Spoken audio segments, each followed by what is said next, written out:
தமிழ்நாட்டுல பிஜேபி 5 இடத்துல வரும்னு சொன்னா எவனாவது நம்ப மாட்டான். ஆனா 20% போகும்போது ஓகே 20% வருமாட்டேன்னு நினைப்பாங்கல்ல, அப்படி போறதுதான் அந்த 20%. நான் என்ன கேட்கிறேன்,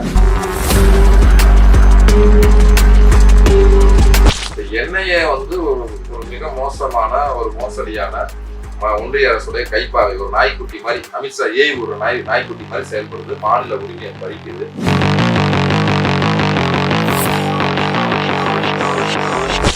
எலெக்ஷன் தேர்தல் 2024 தேர்தலில் உள்ள முதன்மை பிரச்சனை என்ன அப்படின்னா, மோடி ஆட்சி தொடரணுமா கூடாதாங்க, பாசிச ஆட்சி தொடரணுமா கூடாதாங்க, முதன்மை பிரச்சனை. இப்ப இந்த முதன்மை பிரச்சனையை நாம் தமிழர் கட்சி பேசுறதில்ல மக்கள்கிட்ட. அவங்க என்ன சொல்றாங்க, பிஜேபி காங்கிரஸும் ஒண்ணு, அதனால என்ன சரி பிஜேபி காங்கிரஸும் ஒண்ணு, சரி இந்த தேர்தலில் போட்டிடுற நீ ஏதோ ஒரு அதிர்ஷ்டத்துல ஒரு 5 இடத்துல ஜெயிச்சவங்க வச்சு பேச்சுக்கு என்ன பண்ண போற.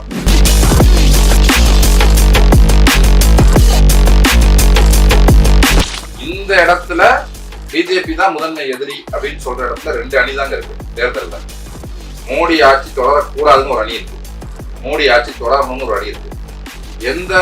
எந்த ஒரு நபரும், நாம் தமிழரோ எடப்பாடியோ, இவங்க இந்த அணியில் இருக்காங்களா அந்த அணியில் இருக்காங்கன்னா அவங்க தான் தெளிவுபடுத்தணும்.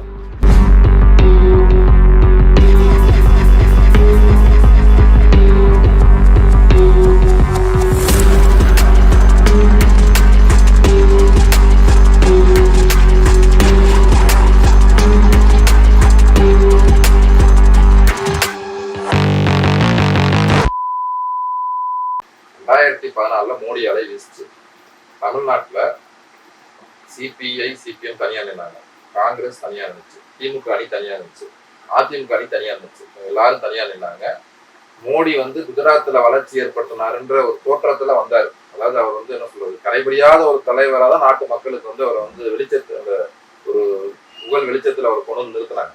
அப்ப பிஜேபி யார் கூட்டணியில் இருந்தாங்கன்னா, பிஜேபியோட அப்ப வந்து தேமுதிக, மதிமுக, பாமக, புதிய நீதி கட்சி, ஐஜேகே, இப்படி கொஞ்சம் நல்ல தேமுதிகலாம் இன்னைக்கு 3வது கட்சி, தமிழ்நாட்டுல 3வது பெரிய கட்சி வாக்கு வங்கியில. இந்த கட்சியெல்லாம் சேர்ந்து பிஜேபியோட கூட்டணி நின்னப்ப அப்ப எவ்வளவு தெரியுமா அவங்க வாக்கு சதவீதம் விழுக்காடு வாங்கினாங்க, 14 விழுக்காடு. 2014 எதிர்கட்சி முறையில அவ்வளவு சிதறல் இருந்துச்சு. ஒண்ணு, மோடி அலை இந்தியா முழுக்க வீசிச்சு. 2, 3வது அவங்களோட இவ்வளவு வலுவான கூட்டணி இருந்துச்சு. இத்தனை இருந்தும் நீங்க கொடுக்குற ஆணி வந்து 14 விழுக்காடு தான். 2024 வந்து இது எதுவுமே இல்லை உங்கள்கிட்ட. 10 ஆண்டு காலம் ஆட்சி எப்படா தொலையும் தமிழ்நாட்டுல. 14லயும் ஒன்னை ஏத்துக்கல, 19லயும் ஒன்னை ஏத்துக்கல மக்கள். 2 எலெக்ஷன்ல அவங்கள வந்து தமிழ்நாட்டு மக்கள் ஏத்துக்கல. இப்ப வந்து 24ல ஒன்றிய அரசு தான் தேர்தல். இப்ப தமிழ்நாடு மாநில அரசுக்கு தேர்தல் கிடையாது. மோடி இருக்கணுமா ஆட்சியில் இருக்கக்கூடாதா, மோடியை விரட்டணுமா வச்சிருக்கணுமா, இதுக்கான தேர்தல் தான்.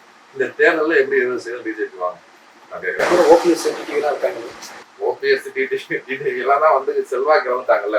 அதிமுகல அவங்கள வந்து ஓரளவுக்கு அவங்களுக்கு ஒரு செல்வாக்கு இருக்கு, வாக்கு வங்கி இருக்கு அப்படின்ற மாதிரி இருந்தா அந்த அவங்கள கூட ஒரு கட்சிக்குள்ள ஒரு இணைவுக்கு போயிருப்பாங்க. அவங்களாம் கைவிடப்பட்டவர். ஏற்கனவே போன முறையே ஓபிஎஸ் டிடிவி தினகரன் போட்டிட்டாரு. இந்த முறையும் ஓபிஎஸ் டிடிவில இருந்தா கூட அவங்களால வந்து அவங்க இந்த 20 விழுக்காடு அப்படின்றதெல்லாம் 14ல செய்ய முடியாது, 24ல அவங்க செஞ்சிட முடியாது. அதனாலதான் அவங்க என்ன உண்மையிலே அவங்க வந்து தங்களுக்கு ஒரு செல்வாக்கு இருக்கு, அவங்க எதத்தமா நம்பியிருக்காங்க, இடி நம்பியிருக்காங்க, எண்ணெயை நம்பியிருக்காங்க. கூட போட்டிடுறாங்கல்ல மற்ற கட்சியெல்லாம் அவங்களுக்கு போட்டிடுறாங்கல்ல, அவங்களுக்கு இடி அனுப்பு, இவங்களுக்கு எண்ணெய் அனுப்பு. போட்டியாளரே இல்லாம அண்ணாமலை போய் நின்னா மக்கள் வாக்களிச்சுவாங்கன்னு நினைக்கிறாங்க. நாம் தமிழருக்கு எண்ணெய் அனுப்பு, அவங்கள முடக்கு, இவங்க திமுகவுக்கு இடி அனுப்பு, இப்போ ஏடிஎம்கே யாராவது கூட்டணிக்கு வர மறுக்கிறான்னா அவனுக்கு இடி அனுப்பு. இப்படி வந்து போட்டியாளர்களை வந்து இது பண்ணிட்டு நம்ம தேர்தலில் நின்னோம்னா நமக்கு மக்கள் அள்ளி கொட்டிடுவாங்கன்னு நினைக்கிறாங்க. அதெல்லாம் அள்ளி எல்லாம் கொட்ட மாட்டாங்க. இந்த களத்துல வந்து திமுக அணி இருக்கு, அதிமுக அணி இருக்கு, நாம் தமிழர் இருக்கு, பிஜேபி.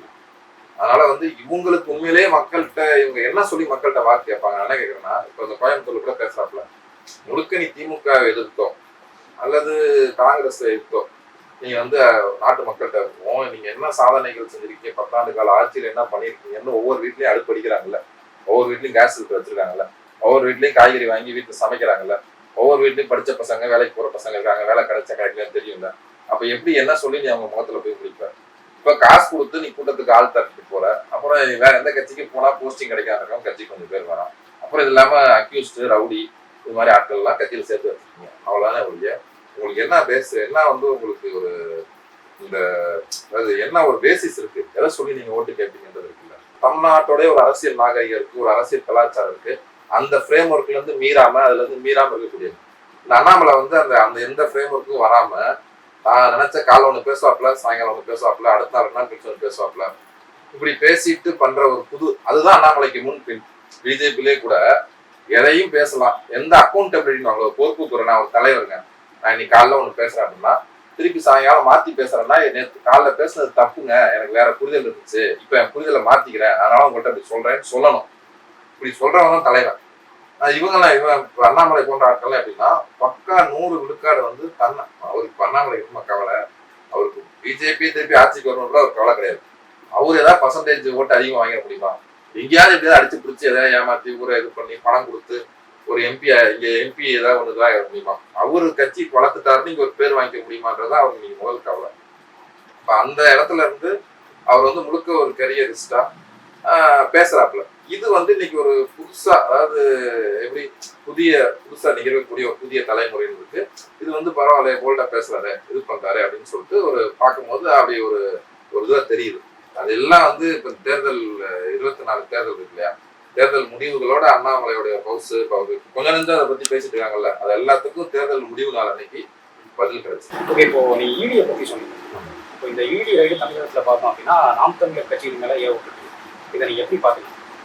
அது இப்போ நிறைய பேர் சொன்னாங்க, நாம் தமிழர் கட்சி வந்து தலைவர் விவாகம் படத்தை போட்டுருக்காங்க, புலிகளை பத்தி பேசுறாங்க, எல்லாமே அவங்க சொல்றது விடுதலை புலிகள் ஆதரவு வந்து ரொம்ப வெளிப்படையா காட்டக்கூடிய கட்சி தான்.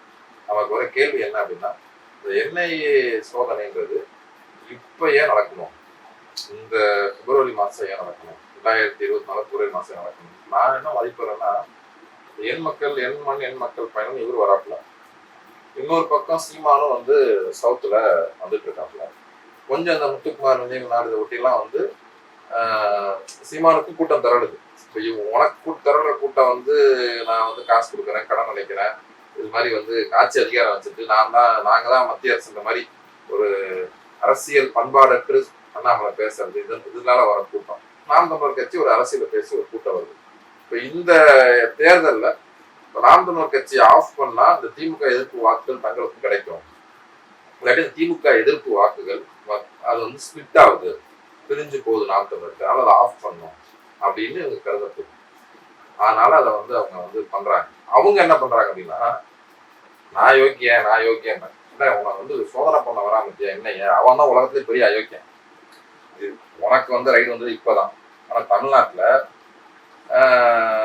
என்ஐஏவோட இதை எடுத்தோம்னா, இப்போ பாப்புலர் ஃப்ரண்ட் தடை செய்யப்பட்டது அதாவது தினம் இஸ்லாமியர்களை தமிழ்நாட்டில் என்ஐஏ வேட்டையாடி கொண்டிருக்கிறது. தமிழ்நாட்டில் ஆபீஸ் போட்டு இவங்க ரைடு வந்ததுக்கு அப்புறம் கூட இப்ப திருப்பி 27 பேர் இந்த சிலிண்டர் பிளாஸ்ட் வழக்குல பசங்க எங்கெங்கெல்லாம் படிச்சாங்களோ சொல்லி கொடுத்த வாத்தியார் அவங்க எல்லாம் மதராசால போய் சோதனை பண்றது 27 இடத்துல ரைடு இவங்க வந்ததுக்கு அப்புறம். இப்ப என்ஐஏ வந்து ஒரு மிக மோசமான ஒரு மோசடியான ஒன்றிய அரசுடைய கைப்பாவை, ஒரு நாய்க்குட்டி மாதிரி, அமித்ஷா ஒரு நாய்க்குட்டி மாதிரி செயல்படுது, மாநில உரிமையை பறிக்குது. அப்ப நீ பாசிச மோடி அமித்ஷாவுடைய ஒரு நாய்க்குட்டி தான் என்ஐஏ. அது வந்து இங்க வந்து இஸ்லாமியர்கள் மீது வந்து வேட்டையாடுது, பீமா கரகன் வழக்குல பொய் வழக்கு போட்டு நாட்டில் அறிஞர் பெருமக்களை வச்சிருக்கு. அதுக்கப்புறம் டெல்லியில உள்ள டெல்லியில வந்து என்ஆர்சிசிஏ போராட்டத்துல பங்கு பெற்ற உமர் காலித், சர்ஜில் இமாம் போடுறவங்கள உள்ள வச்சிருக்கு. இது மாதிரி நாடு முழுக்க ஆயிரக்கணக்கான இளைஞர்கள் வந்து ஊப்பாவில கைது கொள்ளப்பட்டு முஸ்லீம் கைது செய்யப்பட்டிருக்காங்க. இந்த என்ஐஏ வந்து கலைக்கணும், இது நிறுவனமே தேவை கிடையாது. சத்தீஸ்கர்ல இப்ப வந்து பாஜக ஆட்சி வந்துருச்சு, இதுக்கு முன்னாடி வந்து காங்கிரஸ் ஆட்சி இருந்துச்சு. காங்கிரஸ் என்ன பண்ணிருந்தாங்கன்னா, அது என்ஐஏவை வந்து கலைக்கணும், சட்டத்துக்கு புறமானது வழக்கு போட்டிருந்தாங்க சத்தீஸ்கர் உயர்நீதிமன்றத்துல. இப்ப ஆட்சி மாறினால அவங்க வந்து இப்ப பிஜேபி ஆட்சி வந்ததுனால அவங்க திருப்பி அந்த வழக்கை வந்து திரும்ப பண்றாங்க. அதுக்கு முன்னாடி வழக்கு இருக்கு. என்ஐஏ அரசியல் சட்டத்துக்கு எதிரானது, என்ஐஏ மாநில உரிமைக்கு எதிரானது, என்ஐஏ இஸ்லாமியர்கள் நாடு முழுக்க வேட்டையாடுது. இந்த விஷயத்தெல்லாம் நாம் தமிழர் பேசியிருக்கணும், ஒரு வலுவா மோடி எதிர்ப்பு இந்த எதிர்ப்பு பேசியிருக்கணும். ஆனா அவங்க அந்த மாதிரி ரெஸ்பான்ஸ், ஆயிரக்கணக்கான பேர் திரட்டி போராட்டம் நடத்தணும். நீங்க வந்து தமிழ்நாட்டுடைய உரிமைக்காக பேசுறீங்கல்ல, தமிழ்நாட்டுடைய உரிமை மண்டியிடாத வீரம் மாணவங்கள்லாம் சொல்றீங்க, தமிழ்நாட்டு மாநில உரிமையை அப்பட்டமா சட்டம் ஒழுங்கு மாநில பட்டியலில் வருது, மாநிலத்துக்கு ஒரு போலீஸ் இருக்கு, நீ யார் என்ன வந்து என்ன கேட்கணும், நீ யார் என்ன வந்து சோதனை போடுறதுக்கு, ஏற்கனவே மாநில அரசு இருக்குல்ல, இங்க ஒரு போலீஸ் நிர்வாகம் இருக்குல்ல, நீங்க எப்படி வந்து நாட்டுக்கு ஒரு சோதனை போடுவீங்க, இப்படி பேசிருக்கோம். அவங்க அப்படி பேசல. என்ன காரணம்? அவங்க வந்து என்னன்னா, இந்த அவங்க பிரச்சனை என்னன்னா, அதாவது அவங்க வந்து இந்த முதல்வர் பதவி இருக்கு இல்லையா, அவர் சீமான் வந்து இந்த முதல்வர் பதவி வந்து கடந்த காலத்துல இருக்க மன்னர் ஆட்சி மாதிரி நினைச்சுக்கிறாப்ல. நான் முதல்வர் ஆனால், நான் ஆண்டாள், நான் வந்து ஆட்சி செய்யறாப்ல. அதாவது இது வந்து மன்னர் ஆட்சி கிடையாது, மக்களாட்சி. மக்களாட்சினா என்ன? மக்களாட்சினா இந்த நாட்டை ஆள்றது அரசாங்க சட்டம் தான் ஆளுது. இந்த அரசாங்க சட்டத்துக்கு உட்பட்டு மக்களால் தெரிவு செய்யப்பட்டவர்கள் சட்டம் கேட்கலாம், சட்டத்தை திருத்தலாம், நாட்டை ஆளலாம். அவங்க தமிழ்நாட்டுடைய அரசியல் ஒரு பொதுவான பிரச்சனை வந்து நான் ஆண்டாளுங்க வாங்க ஜெயலலிதா, கருணாநிதி, ஸ்டாலின் எல்லாருமே இந்த மாநில அரசுக்கு தான் அதிகாரம் இருக்குன்ற மாதிரி ஒரு தோற்றத்தை காட்டிக்கிட்டு இந்த நாய் இந்த மிச்ச முன்னி விலங்குகள்னு சொல்லுவாங்க. சிங்கம் புலி அடிச்சு சாப்பிட்டு போயிடுச்சுன்னா கொஞ்சம் மிச்சம் இருக்கும், அந்த மிச்சத்துக்கு அடிச்சுப்பாங்க. அது மாதிரி ஒன்றிய அரசு தான் அதிகாரம் இருக்கு. கொஞ்சோண்டு அவங்க வந்து 19 கேட்டகரிஸ் 19 இனங்கள்ல மாநில அரசுக்கு வந்து அதிகாரம் இருக்கு. இந்த 19 இனங்கள்ல அதிகாரத்தை கொண்ட இந்த மாநில அரசுக்கு அடிச்சுக்கிறது உண்மையான அதிகாரம் ஒன்றிய அரசு இருக்கு. அப்ப வந்து நாட்டுடைய முதன்மை பிரச்சனை இன்னைக்கு என்ன? எலெக்ஷன் இந்த தேர்தல் 2024 தேர்தலில் உள்ள முதன்மை பிரச்சனை என்ன அப்படின்னா, மோடி ஆட்சி தொடரணுமா கூடாதான், பாசிச ஆட்சி தொடரணுமா கூடாதான், இதுதான் முதன்மை பிரச்சனை. இப்ப இந்த முதன்மை பிரச்சனையை நாம் தமிழர் கட்சி பேசுறதில்ல மக்கள்கிட்ட. அவங்க என்ன சொல்றாங்க, பிஜேபி காங்கிரஸும் ஒண்ணு, அதனால என்ன சரி பிஜேபி காங்கிரஸும் ஒண்ணு சரி, இந்த தேர்தலில் போட்டிடுற நீ ஏதோ ஒரு அதிர்ஷ்டத்துல ஒரு 5 இடத்துல ஜெயிச்சாலும் வச்சு பேச்சுக்கு என்ன பண்ண போறேன். அதாவது இந்த மத்திய அரசுல யார் ஆட்சி அமைக்கணும், பிஜேபியும் காங்கிரஸும் ஒண்ணுன்னா மூணாவதா வேற ஏதாவது கூட்டணி அமைச்சு ஆட்சி அமைக்கிறது உங்களுக்கு ஐடியா இருக்கா, உங்களுக்கு ஒரு திட்டம் இருக்கா? எதுவும் கிடையாது. அப்ப நீங்க என்ன பண்ண போறீங்க, நீங்க ஜெயிக்க போறதும் கிடையாது, நீங்க சும்மா கொஞ்சம் ஓட்டு வாங்கி பர்சன்டேஜ் அதிகமா இருக்குன்னு காட்டிக்க போறீங்க ஒழிய இந்த நாட்டு மக்களை வந்து துன்பத்திலையும் ஒரு எதிர்காலத்தை பெரிய அச்சுறுத்தலுக்கும் ஆளாகிடக்கூடிய இந்த மோடியுடைய ஆட்சி, இந்த ஆட்சி தொடரக்கூடாது, இந்த ஆட்சி இது ஒரு மாற்றம் வரணுன்ற ஒரு இது அவங்களுக்கு கருத்திலே கிடையாது. எதை பத்தியும் கவலைப்படாம சில பேர் குடும்பத்திலே பாத்தீங்கன்னா வீட்டுல படிக்க வைக்கணும், வாடகை கட்டணும், அது மாதிரி இதெல்லாம் இருப்பாங்களா, அப்படி இல்லாம ஃபுல்லா குடிச்சிட்டு இருப்பாங்களா, அது மாதிரி இவங்க எல்லாம் வந்து அரசியல்ல அப்படி எதை பத்தி கவலைப்படாத தங்கள் கட்சியுடைய வாக்கு விழுக்காடு என்ன, இப்ப இவங்க எல்லாத்துக்கும் என்ன, இப்ப அண்ணாமலை, சீமான், எடப்பாடி பழனிசாமி இவங்க எல்லாத்துக்கும் என்னன்னா 2026 தேர்தல் தான் எங்களுக்கு மேட்ரு. 24 தேர்தலில் வந்து ஏதோ நம்ம இருக்கிற வாக்கு வங்கி தக்க வச்சுக்கணும், கொஞ்சம் அதிகமா வாங்கணும், அவ்வளவுதானே ஒழிய இந்த ரேஸ் வந்து அவங்க இப்ப பண்ற வாமப்பு, இப்ப பண்ற தயாரிப்பு எல்லாமே 2024 தேர்தல் தான், 26 தேர்தல் தான். 24 தேர்தலை பத்தி அவங்களுக்கு வந்து ஒரு முக்கியத்துவம் வந்து உங்களுக்கு கிடையாது. இவங்க வந்து என்னதான் எலெக்ஷன்ல போட்டிட்டாலும் முதன்மை எதிரி பாஜக, அந்த பாஜக அந்த நாட்டுல ஏற்பட்டு துயரம் இவங்க மேலேயே அது பாஞ்சி பரான்னா கூட நாம் தமிழர் கட்சி மேலேயே அந்த அமித்ஷா விடுற எண்ணெய் என்ற நாய் பாஞ்சு பரான்னா கூட இவங்க என்ன நினைக்கிறாங்க அப்படின்னா, அதோட ரொம்ப மோதலுக்கு போகக்கூடாது, நம்ம போகாம எல்லாம் ஒண்ணு, பிஜேபி காங்கிரஸ் திமுக அதிமுக எல்லாம் ஒண்ணு அப்படின்னு சொல்லி கொஞ்சம் வாக்கு வங்கி இது பண்ணிக்கணும். அப்புறம் தேர்தலில் வந்து வலுவா பிரச்சாரம் பண்றதுக்கு ஒரு தொகை, வலுவா பிரச்சாரம் பண்ணாம இருக்கிறதுக்கு ஒரு தொகை, இது மாதிரிலாம் வந்து இவங்க பண்றதா மதன் ரவிச்சந்திரன் வந்து ஒரு இதை வந்து அவர் ஸ்ட்ரிங் ஆஃப் பேஸ் சொன்னப்ப இந்த மாதேஷ் அவங்க பேசிக்கணும்னு சொன்னாங்க. அதனால இவங்களுக்கு வந்து இன்ஸ்பிரிட், அதாவது ஒரு டெமோக்ராட்டிக் ஸ்பிரிட், ஒரு ஜனநாயக உணர்வு, நாடு முழுக்க வந்து இவ்வளவு விவசாயி போராடலாம், அவனுடைய கருத்தை நீ பிரதிபலிக்கணும். என்ஆர்சி சிஏல முஸ்லீம்கள் போராடினாங்க, அவன் கருத்தை நீ பிரதிபலிக்கணும். இந்த நாட்டு மக்கள் பல்வேறு பிரச்சனை, தொழிலாளர்கள் இன்னைக்கு போராடினாங்க நாடு முழுக்க, இவங்களுடைய உணர்வையும் கருத்தையும் ஒரு கட்சி பிரதிபலிக்கணும். இது எதையுமே பிரதிபலிக்காம ஒரு விஷயத்த வந்து நீங்க அரசியல் பண்றாங்கல்ல, அதுதான் காரணம். சுதந்திர இந்தியாவில் முதலாவது யூனிஃபார்ம் சமிட் பொதுச்சுவரி சட்டத்தை வந்து உத்தரகாண்டில் கொண்டு வந்திருக்காங்க. சுதந்திர இந்தியாவுக்கு முன்னாடி பார்த்தோம் அப்படின்னா கோவாவில் இருக்கு, அது உங்களுக்கு தெரியும். ஸோ இந்த ஒரு நிலைப்பாட்டை வெட்டி பார்க்குறீங்க, போராட்டம் ரொம்ப தீவிரமாக அடிச்சுட்டு ரொம்ப தைரியமாக வந்து அமல்படுத்திருக்காங்க. அவங்க என்ன நினைக்கிறேன்னா, அது எப்பவுமே இந்த ஒரு ஆதிக்கத்தில் போய் என்ன பண்ணுவாங்கன்னா, ஒரு சின்ன பகுதியை எடுத்துட்டு சாம்பிளா அங்கே அமல்படுத்தி பார்ப்பாங்க, எப்படி ரெஸ்பான்ஸ் வருது, எப்படி எதிர்ப்பு வருது அப்படின்றத பார்த்து அதுல இருந்து ஒரு படிப்பனை கிடைக்கும். அதான் அப்புறம் விரிவாக்கி கொண்டு போவாங்க. பிரிட்டிஷ் என்ன பண்ணாங்கன்னா 1932 வந்து அனைவருக்கும் வாக்குரிமை, பெண்கள் உள்ளிட்ட அனைவருக்கும் வாக்குரிமைன்றது 1932 முதல்ல வந்தது ஸ்ரீலங்கால தான், இலங்கையில தான். பிரித்தானிய ஆட்சி கீழே அவங்க இருக்காங்க, பிரிட்டிஷ் ஆட்சி கீழே இருக்காங்க. இது ஏன் அவன் அங்க பண்ணா அப்படின்னா, ஐரோப்பால கூட இல்லை, அங்க ஏன் பண்ணா அப்படின்னா, அப்படி பண்றதுனால என்னென்ன விளைவுகள்லாம் ஏற்படும் ஸ்டடி பண்றதுக்கு ஒரு லேப் மாதிரி வச்சு பண்ணான். இப்ப இவன் ஆட்சி விட்டு போறதுக்கு முன்னாடி, ஆட்சி இருக்கும்போது தானே பண்ண முடியும். உத்தரகாண்ட்ல இப்ப பிஜேபி 2024 தேர்தல் வருது, இவங்க ஆட்சி போகலாம் இல்ல ஆட்சியில் தொடரலாம். அப்ப அதுக்கு முன்னாடி சில விஷயத்த பண்றது இருக்கு இல்லையா. அப்ப இந்த உத்தரகாண்ட்ல வந்து இவங்க யூனிஃபார்ம் சிவில் கோட் அமல்படுத்தி என்ன மாதிரி விளைவுகள் வருது, என்ன எதிர்ப்புகள் வருது, அதை எப்படி அடக்க முடியும், அது வெளியில மத்தவங்க எப்படி பாக்குறான், இந்தியாவுக்குள்ளார, இந்தியாவுக்கு வெளியில இருக்கக்கூடிய மற்ற நாடுகள் எப்படி பாக்குறான், இது எல்லாத்தையும் வந்து ஒரு ஸ்டடி பண்றது தான் இப்ப இந்த விஷயத்த வந்து இவங்க பண்ணியிருக்காங்க. ஒரு அடி முன்னாடி போயிட்டு அப்புறம் ஒரு அடி பின்னாடி போறாங்க. 2 இடத்த சொல்லலாம். 98 99 வாஜ்பாய் ஆட்சி காலத்துல நாங்க 370 எதுவும் பண்ண மாட்டோம், ராமர் கோயில் அதனால எடுக்க மாட்டோம், இப்போதைக்கு ஆட்சியில் இருந்தா மட்டும் போதும். 17 கட்சி கூட்டணி 13 கட்சி கூட்டணி எல்லாம் அப்ப இருந்தது. பல கட்சிகள் கூட்டணி தான் ஆட்சி வச்சாங்க. அப்ப வந்து ஆட்சி அதிகாரத்துக்கு போறதுக்காக கொஞ்சம் பிற்போட்டாங்க அந்த விஷயத்த. ஆனா அந்த மொமெண்ட் அவங்க வந்து ஃபுல் மெஜாரிட்டியில வந்த பிறகு செயல்படுத்தினாங்க அஜெண்டாவை. அப்ப அவங்க வந்து இந்த ஓடு மீனோட ஒரு மீன் வாடி இருக்குமா கொக்குன்னு, கொக்கு எப்படி வந்து காத்து இருக்குமோ அது மாதிரி சரியான நேரத்துக்கும் தான் சரியான பலமா அதை செயல்படுத்துறதுக்கு ஒரு பலமான ஒரு இடத்துல இருக்கிறதுக்கும் காத்து இருந்து பண்றாங்க. அப்ப வந்து அவன் ஒரு நேரத்துல நாங்க வந்து மசூதி சட்டப்பூர்வமா தான் போவோம்னு சொல்லுவான், மசூதி இடிச்சிருவான், அதை பத்தி பேச மாட்டோம்னு சொல்லுவான், அப்புறம் பின்னாடி பேசுவான். மெஹபூபா முஃப்தி காஷ்மீர்ல வந்து நாங்க 370 எல்லாம் இது பண்ண மாட்டோம்னு சொல்லிதான் அந்த அம்மாட்ட 2014 பிடிபியோட கூட்டணிக்கு போனாங்க பிஜேபி. 2000 ஆசிஃபா விஷயம் வந்துச்சு, அந்த எம்எல்ஏக்கெல்லாம் அழைச்சி இது பண்ணாங்க. அப்ப டக்குன்னு கூட்டணியை விட்ரா பண்ணாங்க இல்லையா, அப்பயே அவங்களுக்கு தெரியும் திருப்பி ஆட்சிக்கு வந்தோடனே 370 நீக்க போறாங்கட்டு. அவங்க வந்து இப்ப இந்த தீர்ப்பு 370 தீர்ப்பு பாத்தீங்கன்னா அவங்க கூட்டணியில இருந்து வெளில வருவாங்க பிஜேபி. பிறகு வந்து ஆளுநர் ஆட்சி, குடியரசுத் தலைவர் ஆட்சி, அப்படியே மெல்ல வச்சு இப்போ வரைக்கும் எலெக்ஷன் நடக்கல. 2018 பிஜேபி வெளில வந்ததுல இருந்து இப்போ வரைக்கும் தேர்தல் நடத்தல. 2019 ஆகஸ்ட் ஆட்சி வராங்க. ஆட்சிக்கு வந்து முதல் 100 நாள்ல தான் அதிரடி இதெல்லாம் வருது. காஷ்மீர் வருது, என்ஆர்சிசி வருது, இது எல்லாமே. இது நவம்பர் 19 வந்து தீர்ப்பு 2019 நவம்பர் 19 நினைக்கிறேன், நவம்பர் 9 19 இல்ல இந்த தீர்ப்பு ராமர் கோயில் தீர்ப்பு எல்லாமே இவங்க ஆட்சிக்கு வந்த அந்த 2019 ஆட்சிக்கு வந்த உடனே அந்த வருஷத்துக்குள்ள எல்லாமே நடந்தது. என்ஆர்சிசி, ராமர் கோயில், காஷ்மீர் 370 எல்லாமே நடந்தது. அவங்களுடைய தேர்தல் அறிக்கையிலேயே அந்த 3 வச்சிருந்தாங்கன்னு நினைக்கிறேன். எல்லாமே வச்சிருந்தாங்க. அவங்க 51 இந்த கொள்கையை வச்சிட்டு இருக்காங்க. ஆனா சில நேரத்துல ஒரு உடன்பாடை போட்டு பின்வாங்குறாங்க. 1998 99 கலைஞர் கூட கூட்டணிக்கு போனாரு, ஏன்னா அவங்க 370 அமல்படுத்த மாட்டோம்னு சொன்னாங்க, அதனால போனாங்கன்றாங்க இல்லையா. அவங்க எங்க பின்னாடி வரணுமோ பின்னாடி வந்து எங்க செயல்படுத்தணுமோ செயல்படுத்துறாங்க. அதாவது எடுத்துக்காட்டு சொன்னா 2018 பிஜேபி கூட்டணியை விட்டு வெளில வந்தாங்கல்ல, வந்தப்பயே வந்ததுல இருந்தே அவங்க வந்து 2018 வெளில வராங்க, 2019 ஜெயிக்கிறாங்க. 2019 ஆகஸ்ட் 5ஆம் தேதி 370 வந்து தூக்குறாங்க. இந்த வெளியில வந்த தருணத்துல இருந்து அதை நோக்கிதான் அவங்க மூவ் பண்ணிருக்காங்க.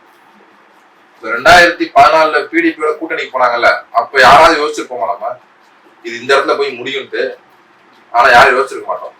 ஆனா அவங்களுக்கு வந்து எங்க கூட்டுக்கு போகணும், எங்க வந்து கொஞ்சம் விட்டு கொடுக்குற மாதிரி விட்டு கொடுக்கணும், எங்க வந்து நம்ம ஏறி அடிக்கணும்ன்ற ஒரு டிப்ளமசி வந்து கரெக்டா பிளே பண்றாங்க. அதுல உத்தரகாண்ட்லாம் என்னுடைய புரிதல் வந்து ஒரு சாம்பிள் லெபார்டரி மாதிரி பண்ணி பாக்குறாங்க. என்ன மாதிரினா, அதாவது பெண்டிங் ரியலி, அதாவது ஒரு உண்மையான இதுல பாத்தீங்கன்னா அவங்களோட நிகழ்ச்சி நேரத்துல பெண்டிங்கா இருக்கிறது யூசிசி மட்டும்தான்.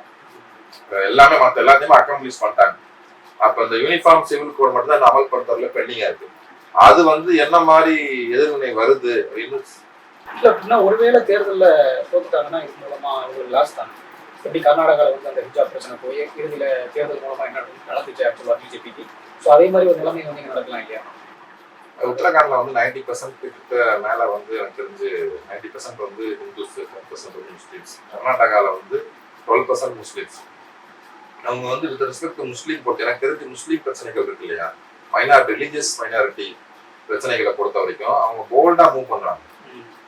ஏன்னா அது வந்து அப்படி பண்றது ஒரு எதிர்வினையே வருதுன்னா கூட இந்து முஸ்லீம்னு போலரைஸ் பண்றதுக்கு அது உதவும். அதாவது ஏதோ ஒரு வன்முறை வெடிச்சிருது அப்படின்னா அதை வந்து போலரைஸ் பண்றதுக்கு உதவும். அதாவது வந்து ஒரு முஸ்லீம் வேட்பாளரை நான் நிறுத்த மாட்டேன், எனக்கு முஸ்லீம் ஓட்டு வேணாம் அவங்க கட்சி நடத்துறாங்க, அவங்க ஏன் வந்து முஸ்லீம்களுக்கான ஒடுக்குமுறை பத்தி எலெக்ஷன் ஓட்டி கவலைப்பட போறாங்க? அவங்களுக்கு ஒரே கவலை என்ன தெரியுமா, அதாவது இவங்க இந்த முஸ்லீம்களுக்கான ஒடுக்குமுறை, இந்த என்ஆர்சிசி எல்லாம் வரும்போது மற்ற நாட்டுக்கான அமெரிக்கா மற்ற நாட்டுல வந்து உங்க நாட்டுல வந்து அதாவது மைனாரிட்டிஸ்க்கு வந்து பாதுகாப்பு இல்லை அப்படின்லாம் வெளிநாட்டு அழுத்தங்கள் இருக்குல்ல. ஒண்ணு அரபு உலகம், இன்னொன்னு வெஸ்டர்ன் டெமோக்ரஸி, சோகால் டெமோக்ரஸி அப்படின்ற ஃப்ரேம் ஒர்க்கு இவங்க அதுக்குள்ளதான் இவங்க இருக்காங்க. அப்ப வந்து அந்த அழுத்தத்துக்கு தான் இவங்களுக்கு கவலையே ஒழிய மற்றபடி உள்நாட்டுல தேர்தல் ரீதியா நமக்கு பாதிப்பு வந்துடும் அப்படின்ற கவலை கிடையாது. எங்களுக்கு முஸ்லீம் ஓட்டு வேணாம் அப்படின்னு அவங்க கட்சி நடத்துறாங்க. முஸ்லீம்கள் மீது ஒடுக்குமுறை நடக்குது, அது அநீதி இந்த ஆட்சி, அதனால நீங்க உங்களை தோக்கடிக்கணும் அப்படின்னு போய் இந்துக்கள்கிட்ட சொல்ற அளவுக்கான ஒரு ஸ்பிரிட் ஆஃப் டெமோக்ரஸி வந்து இங்க எதிர்கட்சிகள்கிட்ட கிடையாது. நடக்குது உத்தரகாண்ட்ல, நான் இந்த இடத்த விட்டு போக மாட்டேன், உடனடியா மணிப்பூர் எடுத்துக்கங்களேன், என்ன அழிப்பு நடக்குது.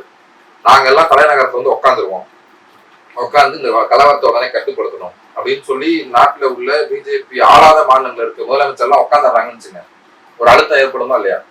ஆனா வந்து அப்படி வந்து ஒரு மைனாரிட்டியோட ரைட்ஸுக்காக இவங்களே இறங்கி போராடுறது, இந்த நான் மைனாரிட்டிஸ், நான் முஸ்லிம்ஸ், முஸ்லீம் அல்லாதவர்கள்ட்ட போய் இப்படி ஒரு அநீதி நடக்குது, இது வந்து இது வந்து நியாயம் இல்லை, இது அநீதி, இதை நீங்க அனுமதிக்க கூடாது, இவங்களை எதிர்க்கணும், போராடலாம் வாங்க, இவங்கெல்லாம் தான் பலமான கட்சிகளா இருக்காங்க, போராடலாம் வாங்க அப்படின்னு சொல்லி ஆயிரக்கணக்கான பேர் தெருவில் நடந்தா என்ன ஆகும்? உழவர்கள் வர மாதிரி. அப்ப இப்படி யாரும் அரசியல் பண்றது இல்லை. அப்ப எதுக்கு மோடி எலெக்ஷனை பத்தி கவலைப்பட போறாரு? உத்தரகாண்ட்ல கவலைப்பட எந்த அவசியம் கிடையாது இல்ல. உழவர் போராட்டத்தை பத்தி சொன்னீங்க, 4 நாளா ரொம்ப தீவிரமா போயிட்டு இருக்கு.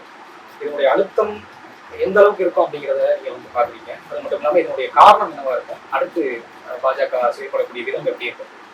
அது இப்ப அவங்க வந்து பேச்சுவார்த்தை 3 சுற்று நடந்திருக்கு, திருப்பி ஞாயிற்றுக்கிழமை பேசுறாங்க. அந்த முக்கியமான கோரிக்கை அதுல வந்து இவங்க வந்து அந்த வழக்குகள் எல்லாம் திரும்ப பெறணும் ஒரு முக்கியமான கோரிக்கை. அதை வந்து திரும்ப பெறதை பத்தி கூட அவங்க யோசிப்பாங்க. இப்போ வந்து தேர்தல் முக்கியமானதுன்ற இடத்துல ரொம்ப கிரிட்டிக்கலான கோரிக்கை வந்து இந்த ஆதார விலை, வேளாண் விளைபொருளுக்கான ஆதார விலை வந்து கொடுக்கணும், அரசாங்கம் வந்து சட்டப்பூர்வமாக்கணும், சட்டப்பூர்வமாக்கி அதை கொள்முதல் பண்ணணும். அப்ப இவங்க வந்து சட்டப்பூர்வமாக்கிட்டாங்க அப்படின்னா அதை கொள்முதல் பண்றதுக்கு பட்ஜெட்ல ஒதுக்கணும். இப்ப நம்ம நாட்டுல வந்து ராணுவத்துக்கு 6 லட்சம் கோடிக்கு மேல பட்ஜெட்ல ஒதுக்குறாங்க, விவசாயத்துக்கு 2 லட்சம் கோடி தான் ஒதுக்குறாங்க. இப்போ கவர்மெண்ட் வந்து தன்னுடைய வரவு செலவு திட்டத்துல இந்த விவசாயியோட விளைபொருளை வாங்குறதுக்கு பட்ஜெட்ல ஒதுக்கணும். இப்போ இவங்க என்ன சொல்றாங்கன்னா, ஐயோ நீங்க சொல்ற மாதிரி C2+50, அதாவது உற்பத்தி ஆகிற செலவு பிளஸ் அதுல வந்து 50 விழுக்காடு. இப்போ 100 ரூபாய் நான் செலவு பண்றேன்னு வச்சுக்கோங்க, விவசாயி என்னுடைய செலவு 100 ரூபாய் ஆகுது உற்பத்தி பண்றதுக்கு அப்படின்னா 150 ரூபாய் கொடுத்து அந்த பொருளை வாங்கணும். 100 ரூபாய் பிளஸ் 50 விழுக்காடு பொருளை வாங்கணும். இப்போ இந்த விலை நிர்ணயம் இருக்குல்ல, ஏற்கனவே A2 + 50% ஏற்கனவே விலை ஒரு இது இருக்கு, ஃபார்முலா இருக்கு. இப்ப MS சுவாமிநாதன் சொன்ன ஃபார்முலா இதுதான். இது வந்து தாக்கு பிடிக்க முடியாது, இது வந்து எங்களால வந்து இதுக்கு அஃபோர்டபுள் கிடையாது, அதனால நாங்க ஒர்க் அவுட் பண்றோம், வேற ஏதாவது வழி. இந்த அர்ஜுன் முண்டேன்றவர் தான் முன்ன வந்து நரேந்திர சிங் தோமர்னு ஒருத்தர் இருந்தார் விவசாய அமைச்சரா, இப்போ வந்து அர்ஜுன் முண்டேன்றவர் இருக்காரு. இவங்க வந்து இதை வந்து எங்களால வந்து இதை அஃபோர்ட் பண்ண முடியாது ஒத்துக்கிட்டா அப்படின்னு சொல்றாங்க. ஸோ ஏதாவது வந்து அதாவது என்ன பண்ணுவாங்கன்னா, வேற ஏதாவது ஒரு ஃபார்முலா கொடுத்து இது வழியா நாங்கள் இது பண்ணுவோம் அப்படின்ற மாதிரி ஏதாவது போராட்டத்தை வந்து ஒரு இதுக்கு கொண்டு வரதுக்கு ஏதாவது முயற்சி பண்ணுவாங்க. எப்படி இவங்க முயற்சி பண்ணாலும் ஏற்கனவே வந்து காங்கிரஸ் வந்து அறிவிப்பு கொடுத்தாங்கன்னா, நாங்கள் ஆட்சிக்கு வந்து அதை கொடுக்குறோம்ட்டாங்க.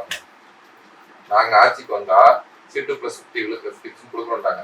இவனுங்க என்ன பண்ணுவாங்கன்னா, ஒரு டெம்பரரியா ஏதாவது ஒன்று சொல்லி நம்ம திருப்பி ஆட்சிக்கு வந்து அது ஒன்னெல்லாம் புரிஞ்சுக்கணும். என்ன அப்படின்னா, இந்த இதை ரிவர்ட் பண்ண முடியும், அதாவது லூப் ஹோல் இருக்கு. இப்போ நம்ம எப்படி 370 இதெல்லாம் பார்க்க ஒரு சின்ன லூப் ஹோல் வச்சு ஒரு சட்டத்தை வச்சுட்டு பின்னாடி வந்து நம்ம அதை இது பண்ணுவோம் அப்படின்னு யோசிக்கலாம். அதை மீறி அவங்களுக்கு நான் நினைக்கிறது வந்து எப்படி இருந்தாலும் தேர்தலில் வந்து ஒரு பெரிய பாதிப்பு வந்து ஏற்படும். அக்காடிதழ் வந்து பிஜேபியோட கூட்டணி போகணும்னு நினைச்சாங்க, இந்த போராட்டம் வந்துருச்சு, இனி பிஜேபியோட கூட்டணி போக முடியாது. 100 பேருக்கு மேலே ஏற்கனவே வந்து கடுமையா காயப்பட்டு இருக்காங்க. இவங்க வந்து மருத்துவமனை இதுல காயப்பட்டு போராட்ட களத்துல வந்து இருக்காங்க. அதனால வந்து இது ஏற்கனவே கூட்டம் வேற அலம் வந்து போயிட்டு இருக்கு. இப்போ பஞ்சாப்ல இவங்க வந்து இணையதளத்தெல்லாம் தடை பண்ணிருக்காங்க 3 மாவட்டங்கள்ல. இப்போ இந்த இவங்க பண்ண காரியம் இருக்குல்ல, இந்த ஆணி வச்சது, அதுக்கடுத்து கான்கிரீட் தடுப்புகள் வச்சது, ரப்பர் பலட்டை வச்சு அடிச்சது, வானத்துல வந்து தோண்டு போட்டது, இது வந்து இந்தியா முழுக்க ஒரு இதை ஏற்படுத்திடுச்சு. பாஜக தரப்புல என்ன குற்றம் வைக்கிறாங்கன்னா, இவங்க விவசாயிகள் இல்ல, விவசாயிகளுடைய வேடத்துல வந்திருக்காங்க, கார்ல எல்லாம் வர்றாங்க, நீங்க நிறைய குற்றம் வைக்கிறாங்க, விவசாயிகளே இல்லை அப்படிங்கிற மாதிரி சொல்றாங்க. தொடக்கத்துல இருந்தே இவங்க வந்து அவங்க ரிச் பர்சன்ஸ், பணக்கார விவசாயிகள், அவங்க வந்து விவசாயிகளே இல்லைன்ற ஒரு பரப்புரையை இது பண்றாங்க. அதெல்லாம் எடுபடாது. ஏன்னா வந்து அவங்க டிராக்டர்ல வராங்க, அவங்க இப்போ தமிழ்நாடு மாதிரி வந்து விவசாயம் வந்து அடி வாங்கிட்டு இருக்க மாநிலம் கிடையாது. ஓரளவுக்கு விவசாயம் வந்து ஒரு முக்கியமான பொருளாதாரமா இருக்கக்கூடிய மாநிலமா பஞ்சாப் இருக்கு.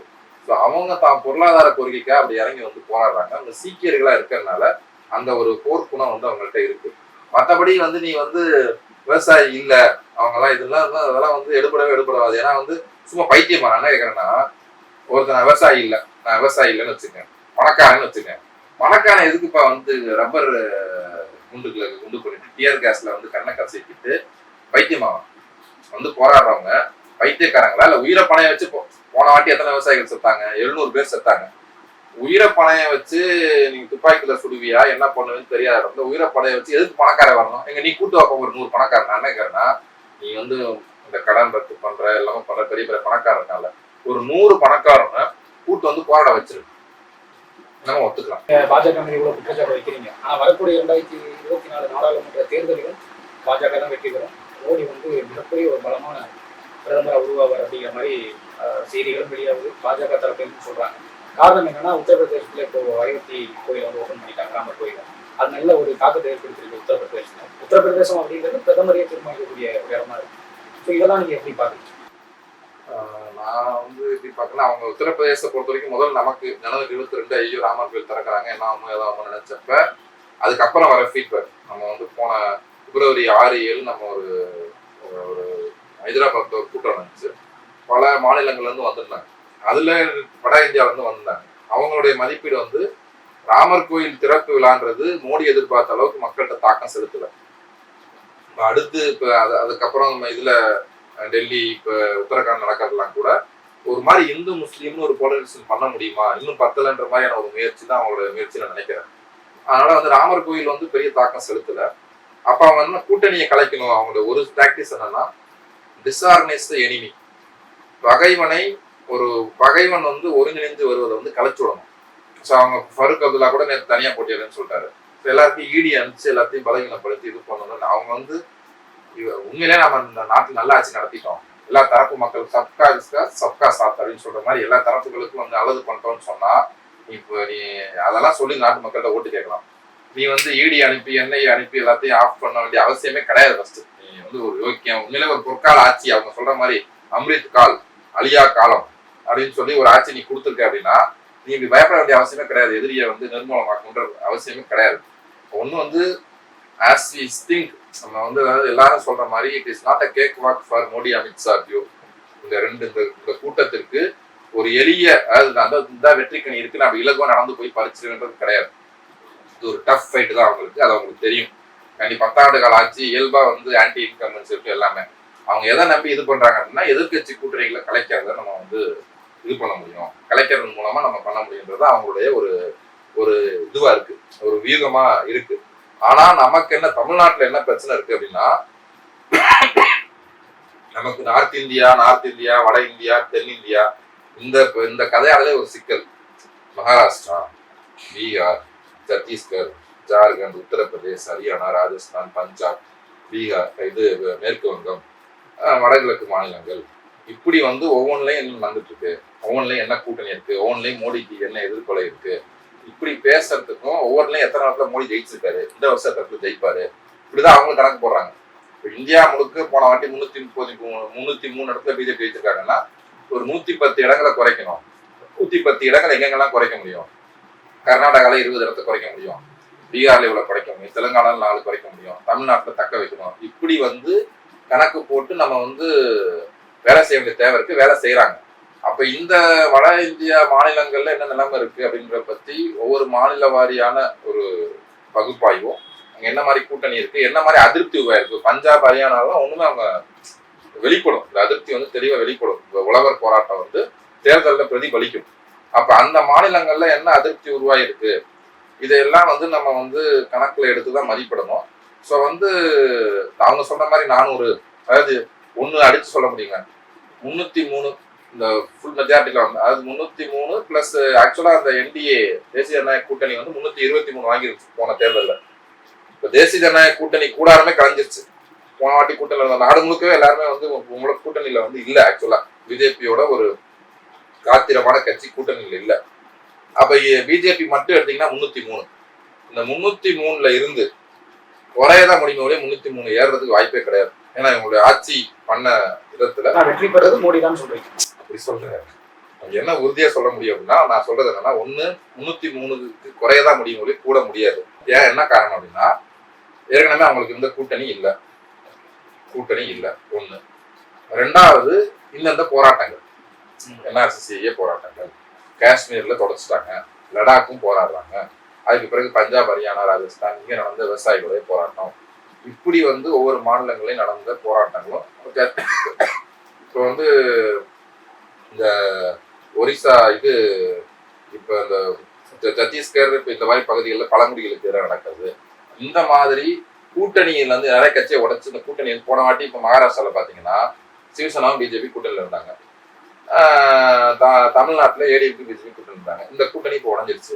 அப்போ வந்து இந்த காரணங்களுக்காக இவர்கள் ஏற்படுத்திய ஒரு அதிருப்தி, நாட்டு மக்கள் ஏற்படுத்திய அதிருப்தி, இந்த காரணங்கள்னால அதே இடத்த இவங்க பெற முடியாது அப்படின்றது ஒண்ணு. ரெண்டாவது, இவங்க என்னுடைய கருத்து வந்து இவங்க வெற்றி பெற முடியாதுதான் என்னுடைய கருத்து. அதுல அவங்க சொல்ற லாஜிக் 400 ஜெயிப்பேன் அமித்ஷா சொல்றாருல்ல, அது இவங்க என்ன சொல்றேன்னா, இவங்க ஒரு கதையாட திருப்பி திருப்பி என்னன்னா, இவங்க வந்து ஒரு உளவியலா அந்த வாலி முன்னாடி போய் யாராவது நின்னாங்கன்னா அவங்க பலம் பாதியா குறைஞ்சிருந்த மாதிரி சண்டை நடத்துற ஒரு டெக்னிக்கை என்ன வச்சிருக்காங்கன்னா, பொதுவாகவே தேர்தல் அரசியல் உண்டு. குறிப்பா பிஜேபி வந்து மோடி வந்து ஒரு அவருடைய பிம்பத்துக்கு எந்த எந்த ஊரும் விளைஞ்சிடக்கூடாது, அந்த பிம்பத்தை பாதுகாக்கிறாங்க, மோடியோட பிம்பத்தை. ரெண்டாவது, அவர் வெல்ல முடியாதவர், அவர் வந்து மறுபடியும் பிஜேபி தான் நம்ம வீட்லயே சொல்லுவாங்க. இப்ப நீங்க எங்க வீட்டுல போனீங்கன்னு வச்சுங்களேன், அதெல்லாம் ஒண்ணும் பண்ணிட முடியாது பிஜேபியை, திருப்பி பிஜேபி தான் அப்படின்னு சொல்ற இந்த ஒரு கதையாடல் மெயின்டைன் பண்றாங்க அரசியல்ல.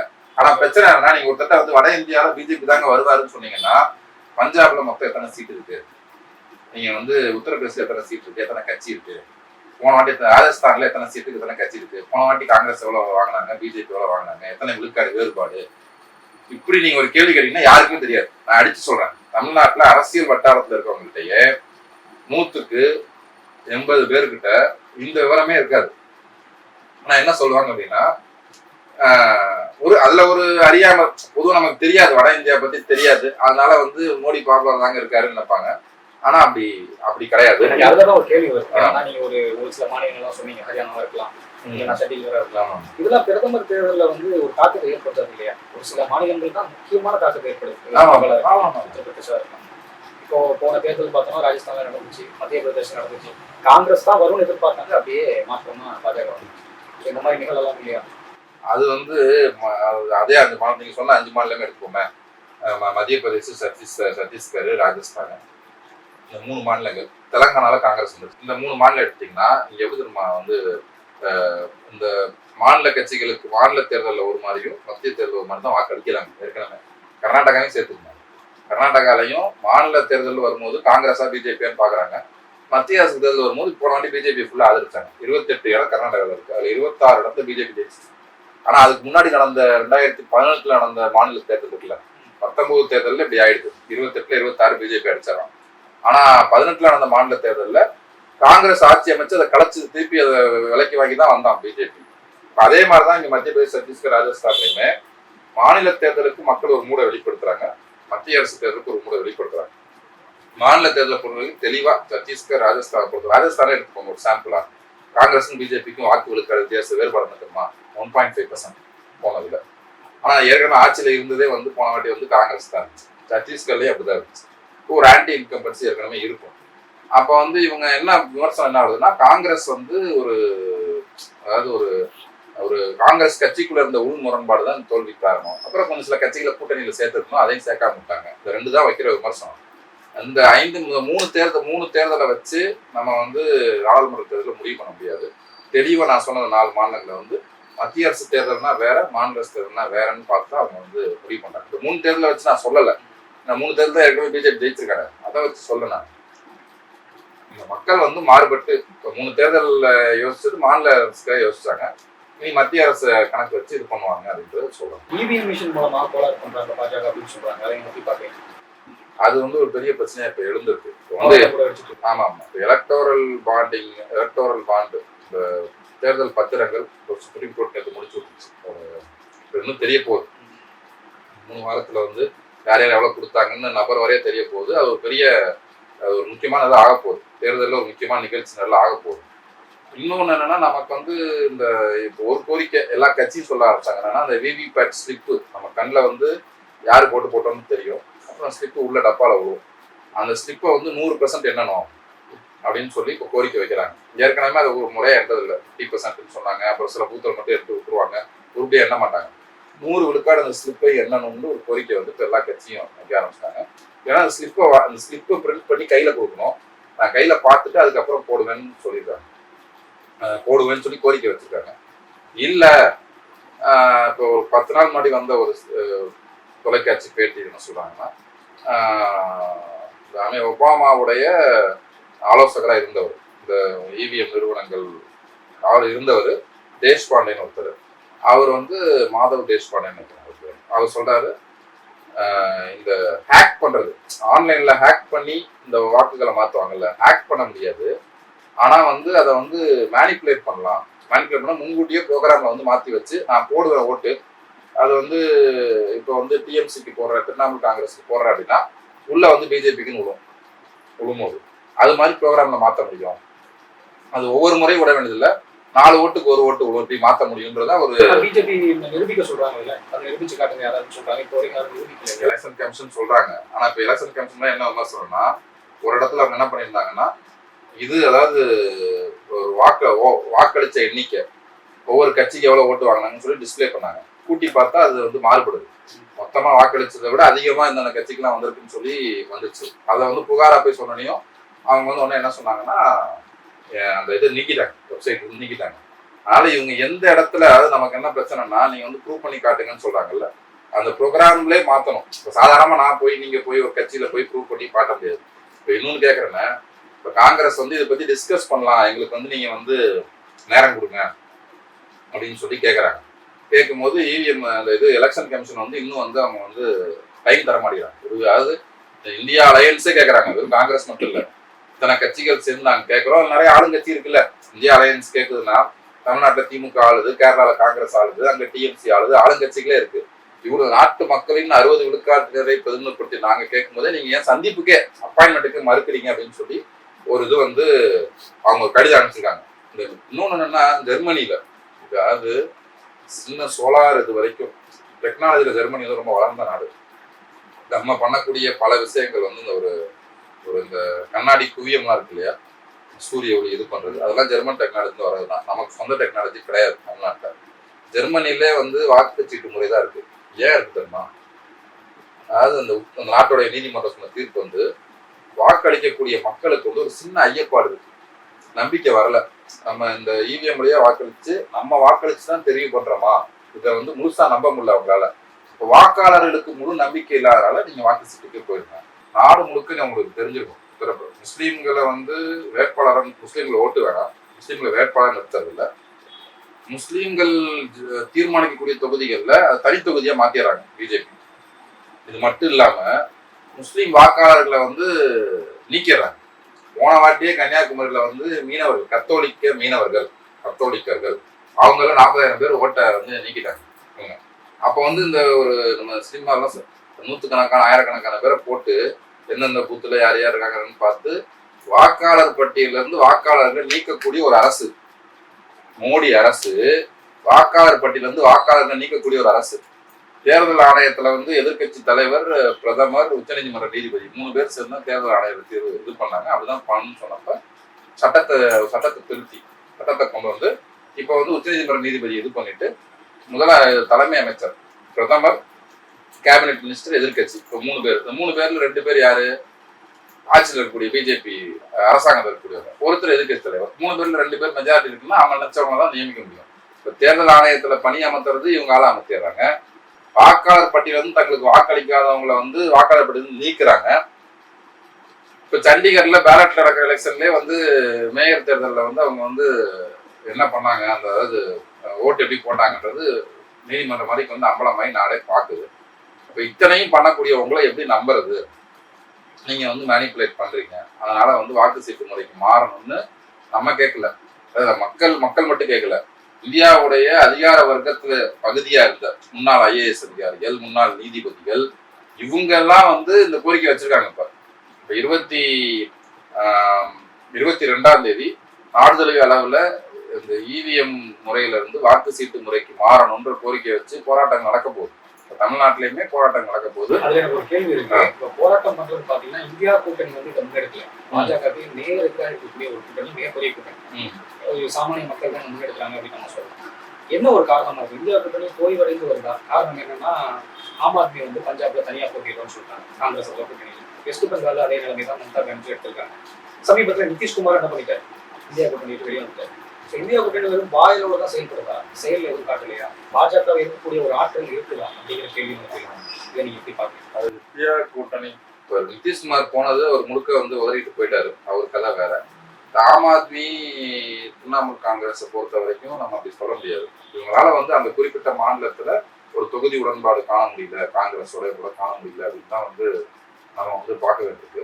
என்னன்னா இப்ப கபில் சிபல் ஒரு பேட்டியில சொன்னாரு, காங்கிரஸ் என்ன சொன்னாருன்னா, மேற்கு நாங்களும் பஞ்சாப்ல வந்து ஆம் ஆத்மி நாங்கள் தான் மோதிக்க போறோம். அப்போ மோதிக்கிறது மூலமா அவங்க கொஞ்சம் ஜெயிப்பாங்க, நாங்கள் கொஞ்சம் ஜெயிப்போம், அவ்வளவுதான். மேற்கு வங்கத்திலையும் பெருசா வந்து பாதிப்பு. மேற்கு வங்கத்துல டாமினண்டான கட்சி, பெரிய கட்சின்றது மம்தாவுடைய கட்சி தான். இவங்க வந்து ஒரு பெரிய பிளேயர் கிடையாது. எதிர்கட்சி பிஜேபி இவங்க வந்து ஒரு பெரிய சக்தி கிடையாது. காங்கிரஸ் மேற்கு வங்கத்துல காங்கிரஸ் ஒரு பெரிய சக்தி கிடையாது. மம்தா தான் பெரிய சக்தி. அதனால தேர்தலில் பெறக்கூடிய வெற்றிகள் அது பாதிப்பு ஏற்படுத்தாது. ஆனா எதுல பாதிப்பு ஏற்படுத்தும்னா பர்செப்ஷன். வெளில இருந்து பார்க்கும்போது இந்தியா கூட்டணி வந்து அங்க இல்லையாமே, பஞ்சாப் இல்லையாமே, மேற்கு வங்கத்துல இல்லையாமே, கேரளால இல்லையாமே இப்படின்னு ஒரு தோற்றம் வருது இல்லையா? இந்த பர்செப்ஷன் வந்து தான் அந்த பர்செப்ஷன் சொல்லுவாங்கல்ல, கண்ணோட்டம், தோற்றம், அதுல வந்து பாதிப்பு ஏற்படுது. நான் ஒத்துக்கிறேன் அப்படின்றாரு. இப்ப என்ன பிரச்சனை அப்படின்னா, இதுலதான் அவங்க என்ன புரிஞ்சுக்க மாட்டேங்கிறாங்கன்னா, இது வந்து சிறுபான்மையினருக்கு வாழ்வாசாவா பிரச்சனை, மாநில கட்சிகளுக்கு மாநிலங்களுக்கு வாழ்வாசாவா பிரச்சனை.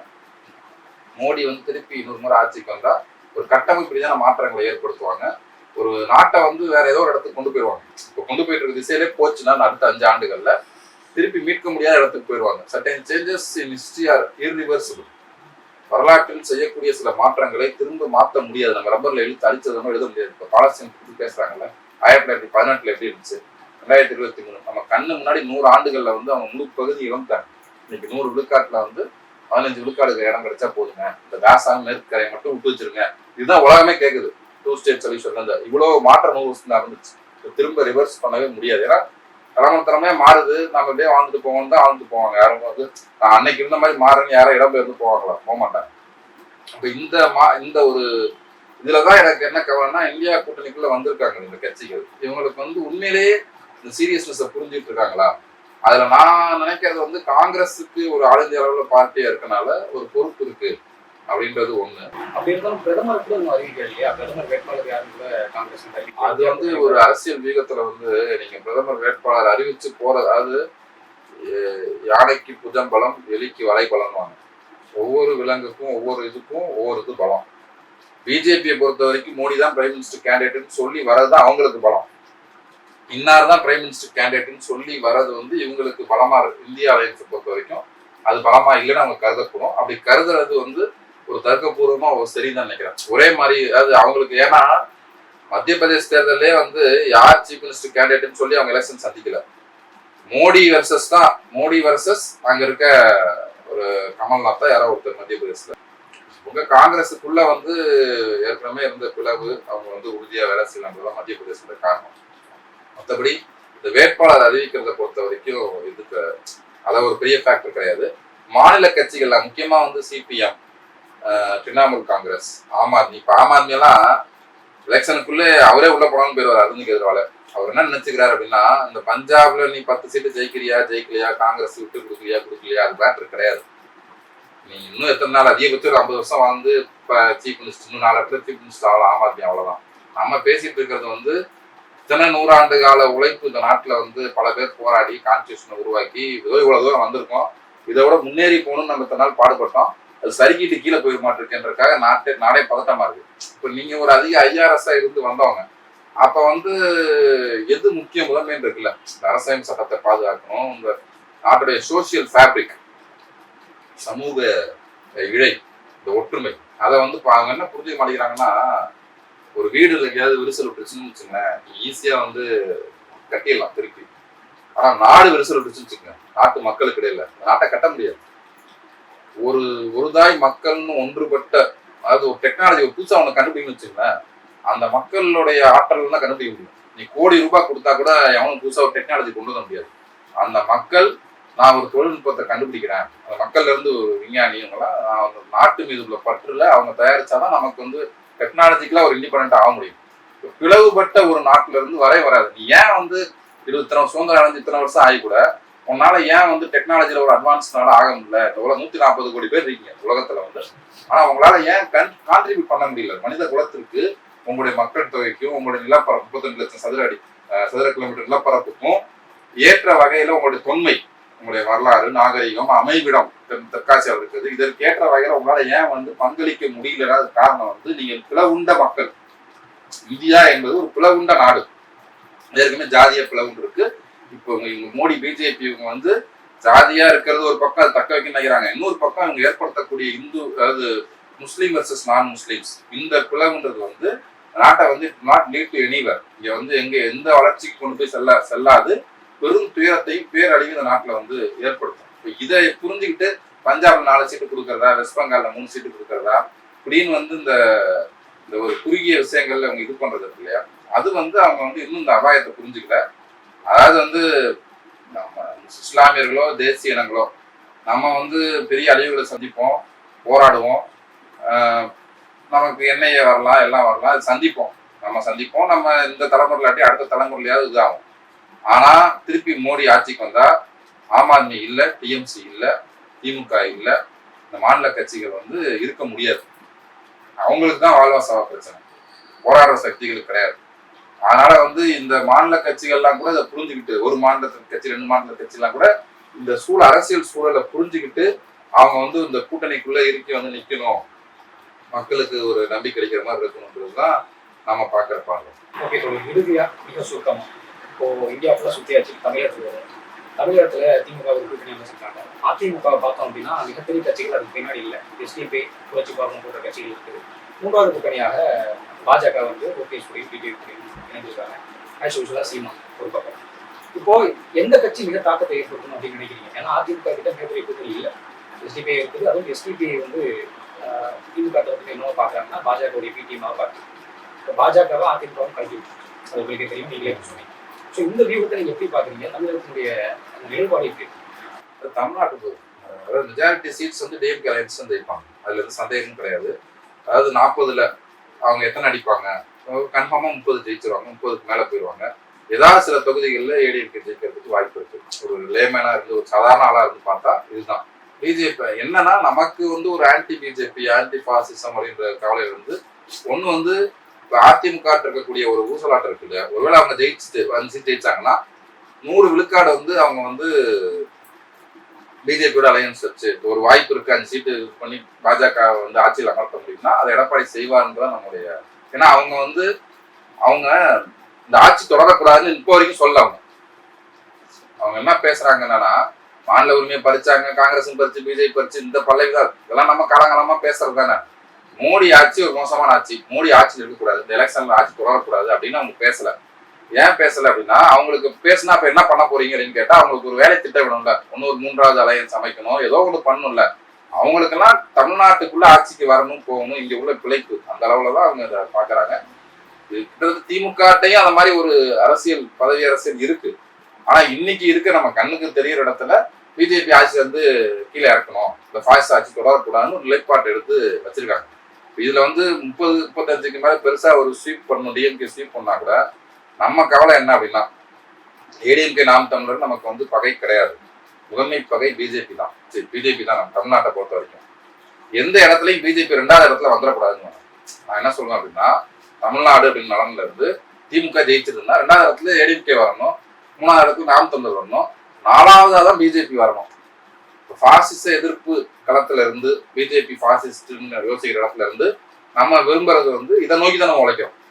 அதாவது பிஜேபி முழுசா தோக்கடிக்கப்படணும், பிஜேபி எந்த இடத்துலையும் ஒரு பெரிய கட்சி ஆகாம ஒரு அவமானகரமா தோக்கணும், அது 4வது இடத்துல தான் இருக்கணும். இதுக்குதான் நம்ம வந்து உழைப்போம். ரொம்ப நன்றி சொல்லுங்க. உங்களுடைய பொன்னான நேரத்தை எங்களுக்காக ஒதுக்கி உங்களுடைய பயணம் வெற்றி பெற பார்த்துக்கலாம். ரொம்ப நன்றி.